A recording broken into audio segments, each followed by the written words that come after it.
Imagine you're married. You and your spouse have a beautiful 2-year-old child together. Now, imagine that spouse cheats, walks out on the family, and leaves you to deal with the mental and emotional mess. How would you even begin to recover from such betrayal? Personally, I'm not sure that I ever could. Today, I want to share a special conversation I had with my friend Erin, who's living out that exact situation.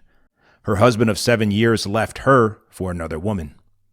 Devastated but determined to go on, Erin's fought to rebuild herself personally while also rebuilding her physical home for her and her daughter.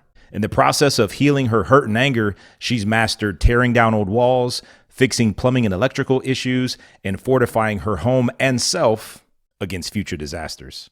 I find the correlation between her rebuilding her home and rebuilding herself encouraging, empowering, and poetic. My name is Anthony Blankenship. This is Everything Connects, and this conversation with Erin is about rebuilding yourself and your home after infidelity. It started with me asking her, how'd you find out your husband was cheating? This was her response. Enjoy the interview. Everything Connects. Stuff started missing of mine, like a bathing suit. Went missing. And I'm like, where'd my bathing suit go? I don't know where it went. Why? This bitch is still in your clothes? I don't know. No, she wasn't. To this day, I don't know. He had moved out of the house. What he told me was to his father's house because he needed space. Because we were not seeing eye to eye on anything. He would come by and pick up Ellis and take her to eat. One night when he brought her back, I was bathing her and she's like, she was only 2, 3-ish at the time. And she was like, hey, mommy, I met daddy's friend. Uh-oh. And I was like, oh, really? Okay. She's like, she's very nice. I was like, okay, well, good. I'm trying to stay calm, because she doesn't know. But, you can feel your blood pressure and you can feel your pulse in your neck and you're just... Instincts. Yes. You're like, oh my God. But you still have to stay calm and take care of the child that's there relying on you to take care of him. He liked skateboarding. So I was like, okay, fine. We went and bought myself a skateboard. It went missing. Never knew where it went. To this day, I still don't know where it went. Nah, you might be right. You can't steal a woman's husband and her bathing suit and her freaking skateboard. There's gotta be limits. Golly. Yeah, it's funny. Obviously he's not here to defend himself, and this isn't really about him. It's about you and the amount of respect I have for you and people like you who have been, through no fault of your own, put in this hardship of your family's torn apart. And now you're trying to put the pieces back together without getting too much caught up into his story, because I really want to hear about you and how you've overcome all this stuff. You said he was adopted, right? So I think a lot of times, and this is the stuff that I talk about in my book, a lot of times when people come from an unhealthy environment or they come from certain adversities in their own life, if they haven't done the real deep introspective work to figure it out and figure out how it actually makes them feel and figure out how it's driving them to make certain decisions in their own life, then those unhealed parts of us cause us to do things that we don't really even understand ourselves. So do you think that he has come to a solid understanding in himself on why he chose to leave the family? No. And he's still with her to this day? Yes. So because you guys have shared custody, right? Yes. So when your daughter goes over there, it's the three of them now, playing house. That has to, how does that feel? That's probably why I always have... That's why you're knocking down walls? Projects going on. Because I can't sit there and think about it. Because it does bother me. Yeah. And to this day, yes, it's been 4 years that I've been divorced. Yeah. But it's still, I'm human. It's still going to bother me to see my daughter, because they post pictures, my daughter holding hands with her and liking her, or hugging her. That's hard to see. Yeah, I bet. It's really hard to see because, not shockingly, I do not like this woman. This woman thinks she's a good person. She might be, but to me, she's not. Right. Because how can you say you're a good person when you knowingly sleep with a married man? So you guys never had like a physical altercation or anything, right? When I found out where she lived, Yeah. I went and knocked on her door. And at that time, she had a male roommate. And he answered the door and I was like, was there? He's like, and there's no that lives here. I was like, oh, okay. And I walked away. But that is where she's just too scared to get in front of me. Even my daughter does dance and has recitals once a year. And she has the audacity to come to them. I don't say anything to her. I just look at her and I can see that she's scared of me. I'm okay with that. Yeah, I would be too. Because, you know, she is around my daughter. And if anything is to happen to my daughter. Yeah, nothing will. I know where you're going. Yeah. I know where you're going with that thought. Yeah. All that stuff aside, there's so many women who are in a situation just like yours. Their family's been broken apart by infidelity, moving past who's right or wrong in the situation. Because like I said, he's not here to defend himself. I have no idea what his side of the story would be, and I don't care. What you've done that I love is, one, you've continued to try to fight to hold yourself together and build yourself up because you know your daughter needs that. And then two, you've taken your talents and skills and like used them to build up your physical home in a way that I just think is awesome. So tell me about some of the home renovation stuff that you've done, because every time I see you, it seems like you have something new that you've been up to. Growing up, we were free labor for my parents. We didn't take family vacations. Are you from Texas? Originally from Dallas, Texas, yes. Okay. And every summer when my parents would take, I guess, a week off in the summer, we would do projects like lay a patio in the back, redo the floor in the shed, build a deck on the side of the house. Like there was always a project, and we were free labor. And my dad, he's a maintenance engineer.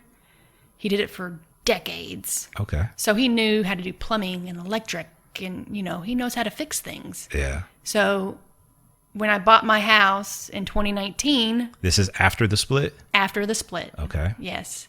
It needed work. It was empty for over a year. Ooh, we did a lot of work. And luckily, both my parents are next door. So I would just go over there and get to work. And yeah. I mean, it's not hard knocking down walls. That was probably the first thing I did, was take down the bar that was there. I'm like, I need to open this up, take down this wall.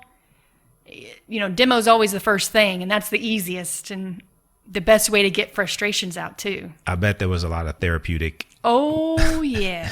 effect in knocking down stuff. Oh, yeah. Yeah. Yeah. We completely gutted both bathrooms. Is your dad able to help you? I know he's a little bit older. Was he Oh, able to yeah. help with this stuff?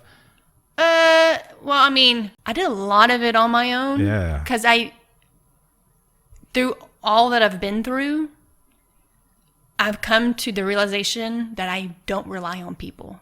Because I relied on my husband to always be there for me. Yeah. And that came to a screeching halt. So now I've got the mentality of, it's just me by myself. I can't really rely on anybody. Right. So I'm just going to do it by myself. Which is, one, kind of sad, but two, awesome. And I think that you talking about this is going to help some people that are going through similar situations. Maybe knock down some walls in their Remodel their whole entire house. When something like this happens, do you blame yourself at all? The first thought is, how am I not good enough? That was my first thought. How am I not good enough? I work full time. I take care of a house. I take care of a child. How is all that not good enough for him? Yeah. And I don't 100% put all the blame on him. I don't. Because, I was going to therapy. I need to still go. I just got to find a new therapist. Consider this session 1. Yes, there you go. I mean, I was a busy person. I mean, I work, and I was taking care of Ellis. And I guess I just didn't give him enough time of my attention, maybe. I don't know. We have never spoken about what really led to it all.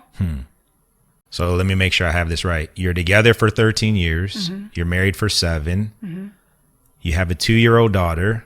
You find out that he's cheating, that he's in like a relationship. He leaves to go be with this person, is still with this person to this day, and you guys never sat down and had like a closure conversation where it's like all cards on the table. I've had some time to reflect. This is what drove me to do that. Nothing. No. He sent me an email. I don't even know how long ago it was. Just saying a flat, I'm sorry. Mm-hmm. No, I'm sorry for this or I'm sorry for that. Nothing. Just, I'm sorry. So, I mean, that apology means nothing to me because it's just like a flat sorry, but doesn't really say for what. You want him to say exactly what he did and exactly what he's sorry for. Exactly. And why, looking back, this probably was going on even before we were married.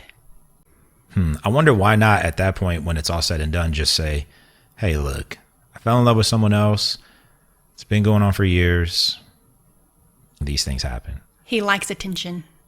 So keeping me around to do, housework, groceries, take care of him pretty much, but also have her to go have fun with because there would be charges of going out to eat, going downtown to bars. All the stuff that you kind of wanted but couldn't get. Exactly. Yeah. Acknowledgement. Yeah. Damn, I wonder why we do that, because so many guys do that.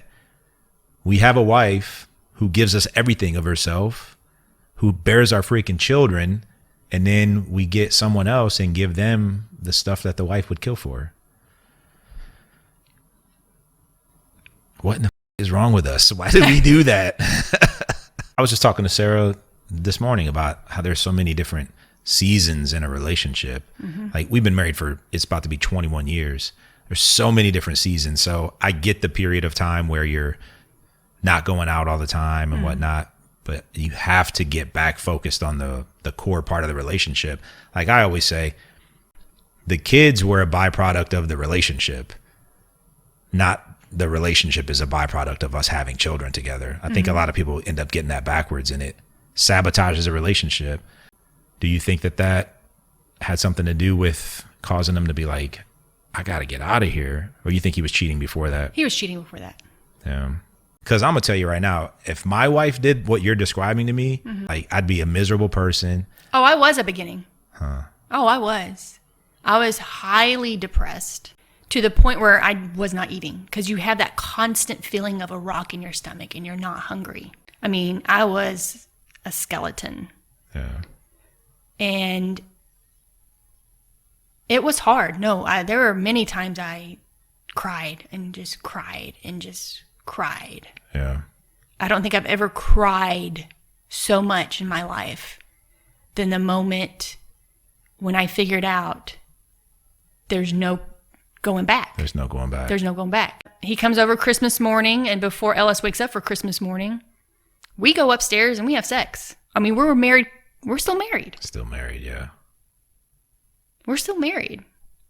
And he hasn't really told me that from his own lips that he is living with her or in a relationship with her. Because at that point, I didn't know what was going on. But yeah. Christmas morning. And then after that, at what point does he go and just leave and be with her? Day after Christmas. Cold world. Day after Christmas. I mean, because I remember at one point when he left and I looked him in the eyes and I said, I still love you. I am still willing to work this out for our family. That's huge. And it was just like a blank stare back. Damn. So that's when I knew it's over. It's over. So now what? The relationship's over. Relationship's That's to over. the past. You and I have had a private conversation where I literally asked you, how long are you going to let the anger and the hurt Fester? Eat at you? No, I'm still angry. And I will totally acknowledge that. Oh, yeah, I'm still angry. Yeah. Because you marry somebody and you trust somebody to You give your life to a person. You be faithful and trustworthy, and all that stops. Yeah. And, you know, now that there's a child, the mama bear comes out, and I'm still trying to figure out how to get past the anger. Yeah. I am. I know I'm not 100% healed. I know it's 4 years, and people are like, aren't you over it yet? I'm like, no. Yeah. I don't know. I don't know how you would let go of such anger because I've not been in your situation. And I don't know either.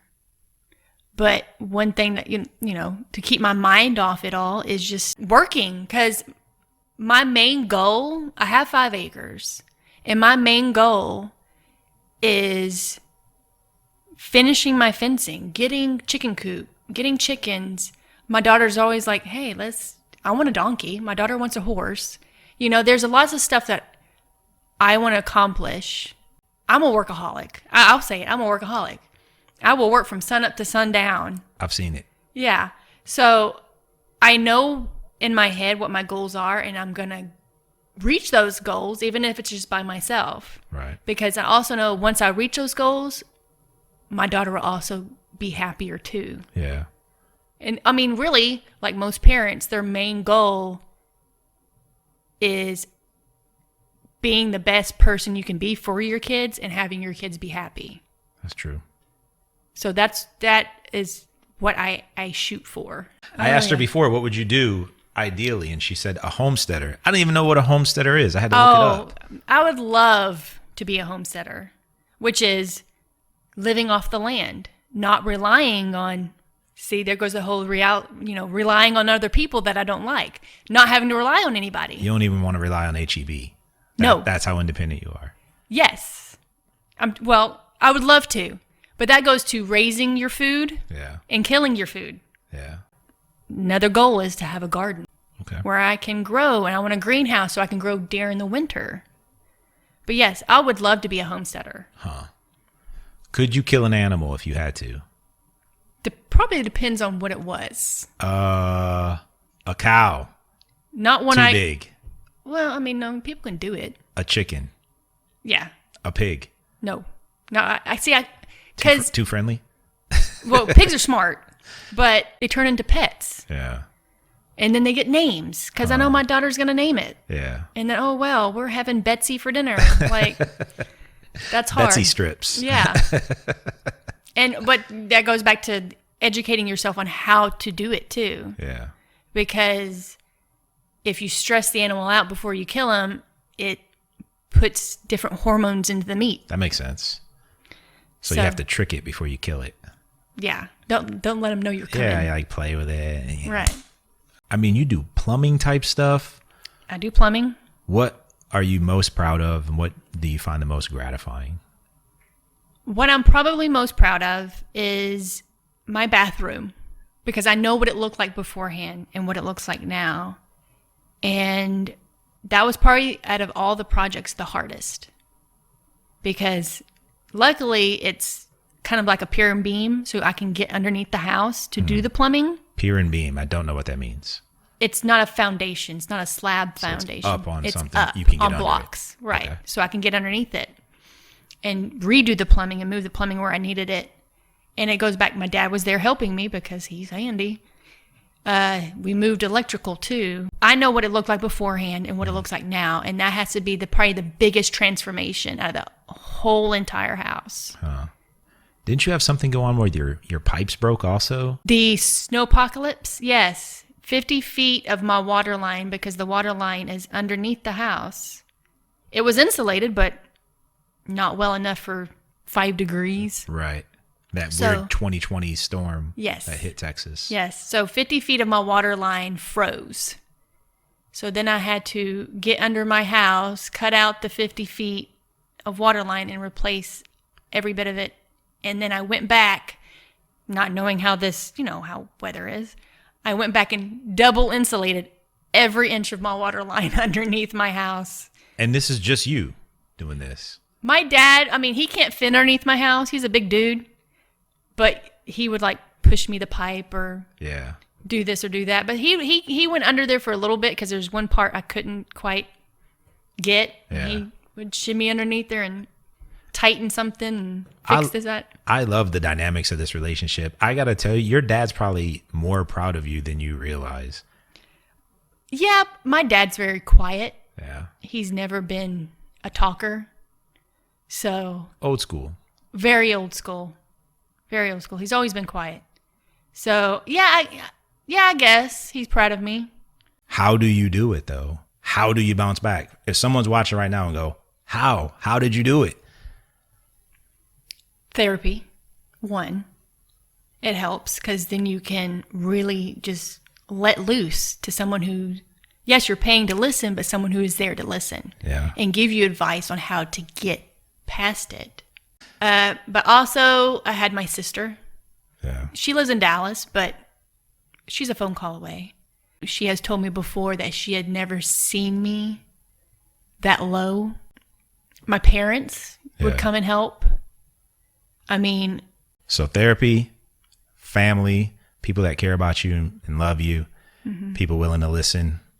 The other person that was shockingly available to me was his sister. Huh. You guys had a good relationship. We had a good relationship because she didn't live that far away. And I cried in front of her and her husband a lot.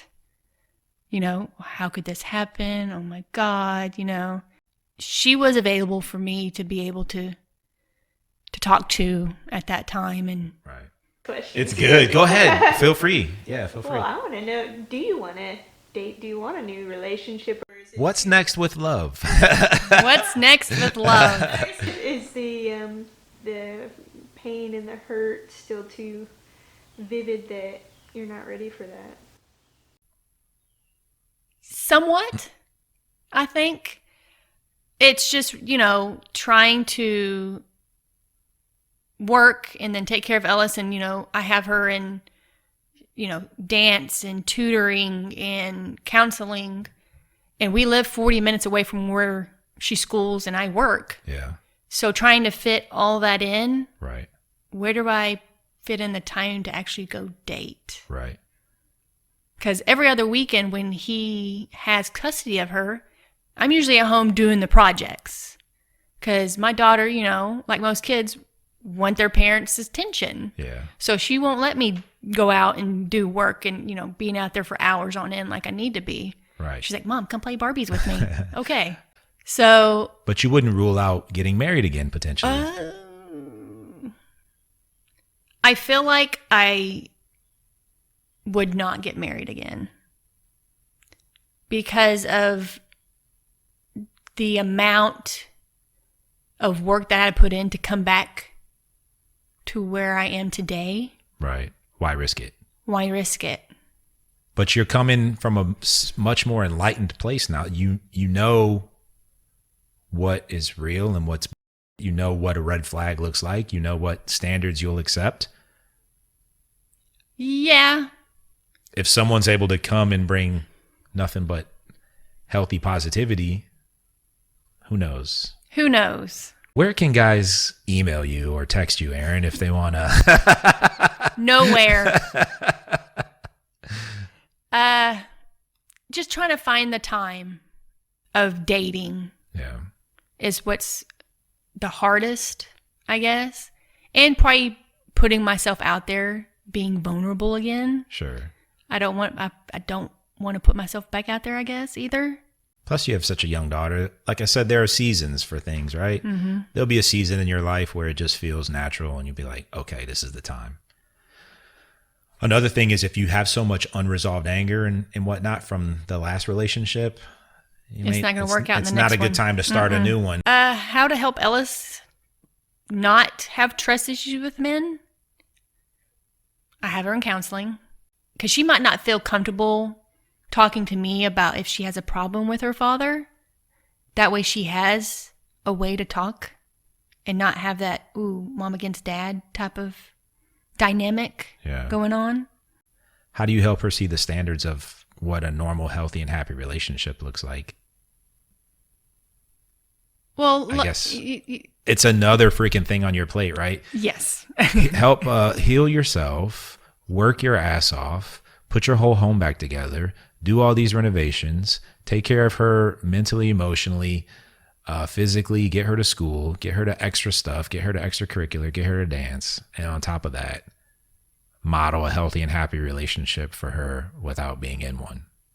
Right. And it's going to go back to family. So probably the best example of a healthy relationship would be my sister and her husband. That's awesome. Because of the way they can interact and they can like read off each other since they've been together for so long. Yeah. That the other one's aggravated and talk it out and not have a big fight. She sees people that are in tune with each other, that can communicate subtly and without having World War III about everything. Right. I wonder if she knows you feel that way about her. My sister? Yeah. I don't know. I mean, I've told my sister that, you know, she's really smart. Her husband's really smart. And I hate that she's all the way in Dallas. I really do. But I know she's not coming down here because she likes her life in Dallas, her job and all that. So, but yeah, I mean, my sister we're only 18 months apart. Okay. So she's always been there for me. My parents, 600 yards away. Yeah. My parents have been married 40 plus years, I believe now. Yeah, God bless. That's crazy. My dad's always been there. Let's say there's a young girl watching. Mm-hmm. She has some red flags in her relationship. You've been down that road before. She's looking for some advice. Trust your gut. Yeah. Totally trust your gut, because it's usually right. Hindsight's 20/20. Looking back, I should have never even married him. Not just because we got divorced and he cheated, but all the red flags I go back and see now. Always trust your gut. Trust your gut. Trust your gut. And I love that you, even when all that stuff came out, you said, okay, we can still work it out. We're a married couple. He had made his decision. Yeah. I just really think that's commendable, though, because I really do value marriage and relationships, and coming from an environment where healthy and happy relationships weren't modeled for me, there's naturally going to be mistakes that you make, times you conduct yourself in a way that's less than you want to. Mm-hmm. Most of my self-improvement has come from acting in a certain way and then reflecting and going, is that consistent with who I want to be or not? And then if it is, you continue to do it. And if it's not, then you make adjustments and improve. So although that's a really big mistake, and I understand if you said, what, you've been having a relationship, like it's over. I have a ton of respect for you saying we're still a married couple and we could still potentially fix this if you're willing to work on it and make some adjustments and grow and evolve as a person. And at that point, it's up to him to do so or not. So the fact that you gave him that opportunity and he chose to go the way he did, I feel like he did you a favor, because if he said, okay, yes, let's work it together and stay together, but he was not willing to do the work, then he just puts you through the same again. And I agree with that. You know, looking back, I was miserable. I was not happy in that marriage. I wasn't. He actually did do me a favor by leaving, because I was able to get away from not feeling wanted by someone I loved. Yeah. And having that hurt, and that hurt just turned into anger. So he did me a favor by leaving. I mean, yes, I'm still, not 100% of where I'd probably want to be, but I am a lot happier without him in my life. I find the symbolism in you rebuilding your home and like rebuilding yourself. And I just think that it's poetic. Well, I mean, in my head, I know what I'm willing to live in. Yeah. And you just go for it. Yeah. People are like, how do you know how to do this? You just learn for me, I just learn as I go. I mean, yes, thank goodness there's YouTube. Yeah. So you can YouTube on how to do stuff. Yeah. But just jump in and do it and try it. Yeah. If it doesn't work, then do it again. Yeah. I mean, not every project that I did went smoothly the first time. Okay, now watch this. Because this is the exact same thing that I talk about in every video that I make, which is everything connects. So what you just said, you jump in, you give it a shot, it doesn't go well, you learn and adjust, you make corrections, and you try again. So you had your first marriage, you jumped in, you gave it a shot, it didn't go well, you make some adjustments, you make corrections, and then you try again. When I'm ready to jump into When that you're pool. ready to jump in. Everything connects. Boom. Boom. There it is. There it You is. did amazing.